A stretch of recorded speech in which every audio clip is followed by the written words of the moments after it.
জনমনে একটা প্রশ্নবিদ্ধ হয়েছে। এই সমস্ত অফিসারদের নিয়ে বিভিন্ন কথা হয়েছে, উনি এই অফিসার করে সরাই দিছে। এটা রাষ্ট্রপতির অনুমতি নিতে হবে, প্রধান উপদেষ্টা এবং প্রধান বিচারপতিরও সাথে দেখা করছে। উনি এই সমস্ত আইনগত ব্যাখ্যাগুলি কি commanding officer, one of them, only one. তাহলে সে কমান্ডিং মানে না বা পারে না, জানে না, এইটা ব্যাখ্যা করে অনেকে, শুনি হাসি পায়। এখন কি করবো ভাই, এটা তো উস্কানিমূলক বিষয়। একজন মনে করেন যে আমি দেবতা হিসাবে কৃষ্ণরে ভালোবাসি, আপনি মহাদেবরে ভালোবাসেন, এই জন্য এখন কৃষ্ণর গ্রুপের লোক আমি শক্তিশালী, আমি মহাদেবের মন্দির ভেঙে। আমরা এটা অনুধাবন করতে পারি কিনা জানি না, তবে ইমরান ভাই তিনটা কথা বলছে খুব গুরুত্বপূর্ণ। যেহেতু একজন আইনের লোক আমাদের সাথে আছে, সেহেতু আইনের ব্যাখ্যাটাও এখান থেকে আমরা আশা করি। পুলিশের আইজি মামুন হলো একটা বৈষম্য বিরোধী হত্যা মামলার আসামি। তার উকিলের নাম কি? শিশির মনির। আজকে গোবিন্দ বাবুর কাছে আমি প্রশ্ন করি, একটা চলমান মামলা, আপনিও আসামি আমি আসামি, আমাকে আর সাক্ষী করলো, তাহলে মামলার মোটিভ দুর্বল হয় কি সবল হয়? দুর্বলিত হয়। মামলাটা দুর্বল হয়ে যায় না? প্রতিপক্ষ এখানে সুযোগ পায় না, যেহেতু আপনিও আসামি আমিও আসামি হত্যা মামলা।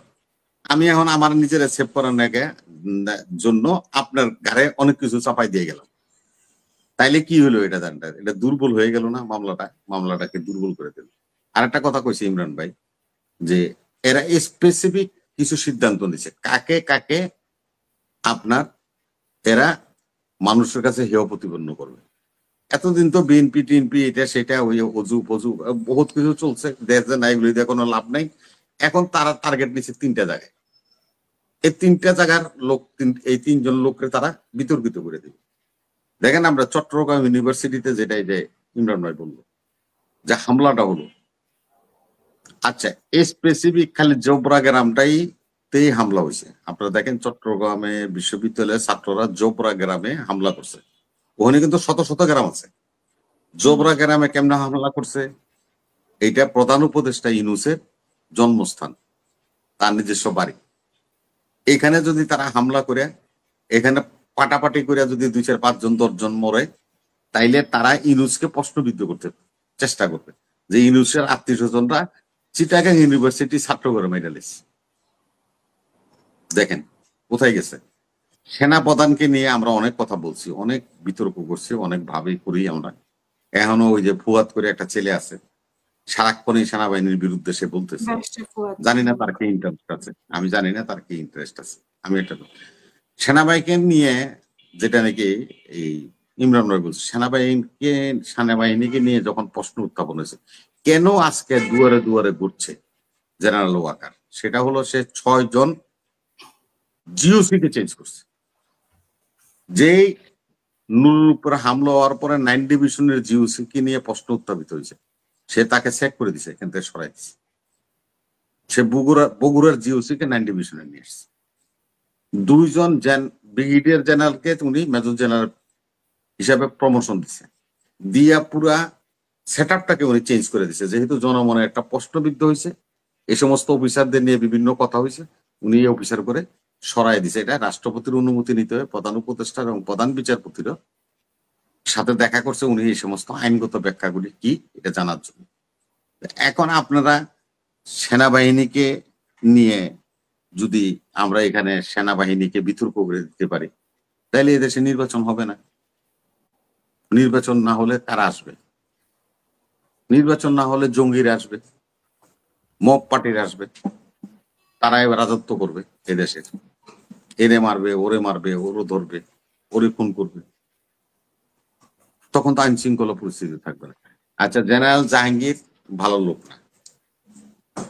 জেনারেল জাহাঙ্গীর সেনাপ্রধান হওয়ার যোগ্য লোক ছিল, হাসিনার রসানলে পরে সে সেনাপ্রধান হতে পারে। জেনারেল জাহাঙ্গীরের ইতিহাস দেখেন, 11 বার সে মিশন করছে, মিশনের চিফের দায়িত্ব পালন করছে। সে 6টা গ্যারিসনে জিওসি হিসাবে চাকরি করছে, বিডিআর এর বাহিনীর প্রধান ছিল। তারপরে সে আপনার এই যে আপনার এই ওনাদের যে স্টাফ কলেজ আছে, এটা রেক্টর ছিল। এমন কোন জায়গা নাই যেখানে জাহাঙ্গীর চাকরি করেনি। সেনাবাহিনী সব জায়গায় চাকরি করছে। এখন জেনারেল জাহাঙ্গীর কমান্ডিং অফিসার না, তার কমান্ডিং, সে তো 6টা গ্যারিসনে জিওসি ছিল, তো জিওসি অর্থ কি? আমরা এটা কিন্তু ব্যাখ্যা করি না জিওসি অর্থ কি। জিওসি হলো ওই ক্যান্টনমেন্টের সর্বসর্বা, তার মানে commanding officer, one of them, only one. তাহলে সে কমান্ডিং মানে না বা পারে না, জানে না, এইটা ব্যাখ্যা করে অনেকে, শুনি হাসি পায়। এখন কি করবো ভাই, ওই যে ছাগলে বাঘের গাল চাটে, এখন দেশ যেরকম হয়ে গেছে সেরকম আমারও ওই বাই বাই নুকা বাইতে হয়। তা তা যদি না না করি তাহলে দেখবেন মব হবে, আমার বাড়ি হামলা হইব, ওই নিচে সাউয়া করব। এই এই যে চরিত্র তৈরি করলেন আপনারা, এই চরিত্র দিয়ে আপনারা কি পাবেন, কি আশা করেন? আমরা ভাই দীর্ঘদিন এই রাজনৈতিক কর্মী হিসাবে চিকা মারতে মারতে এই চুঙ্গা ফুকাইতে ফুকাইতে এই পর্যন্ত আসছে। কোনোদিন আমাকে মুখ দিয়ে এই সমস্ত বাজে ইয়ে আসে না। আমার একটা কথা মনে আছে ইমরান ভাই, এরশাদের সময় আমরা যখন আন্দোলন করতাম, তখন আমরা একটা স্লোগান দিতাম, বাজে স্লোগান।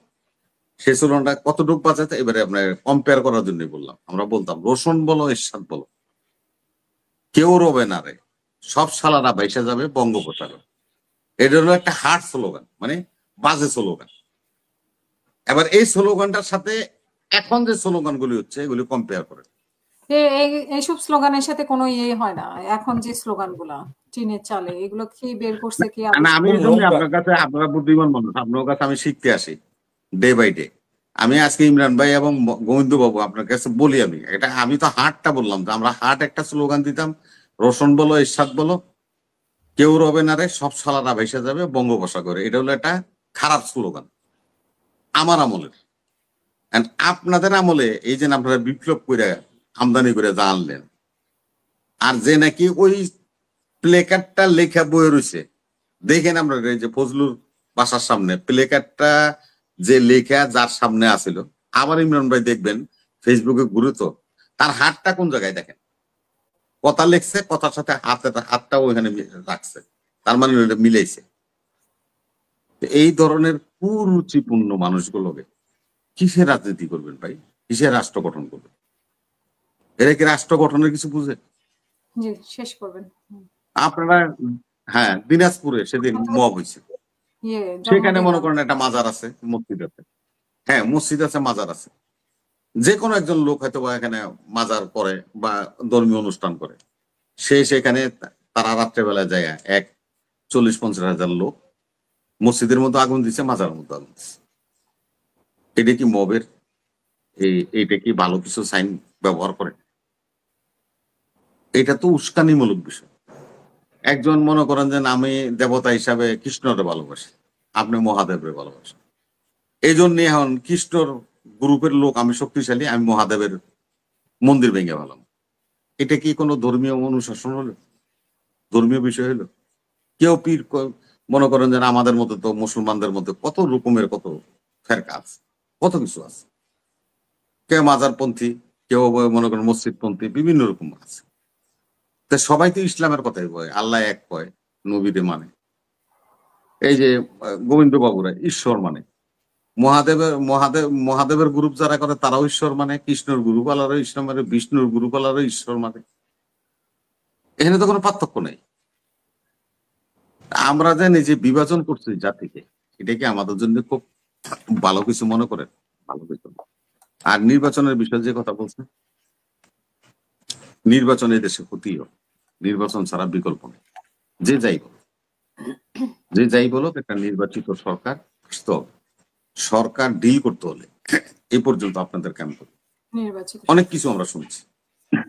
বিনিয়োগকারীরা এই দেশে এসে একটা সেমিনার করে গেছে, কয়েক লক্ষ লক্ষ কোটি টাকা বিনিয়োগ করবো প্রতিশ্রুতি দিয়ে গেছে, একজনও কিন্তু 1 টাকা বিনিয়োগ করেনি।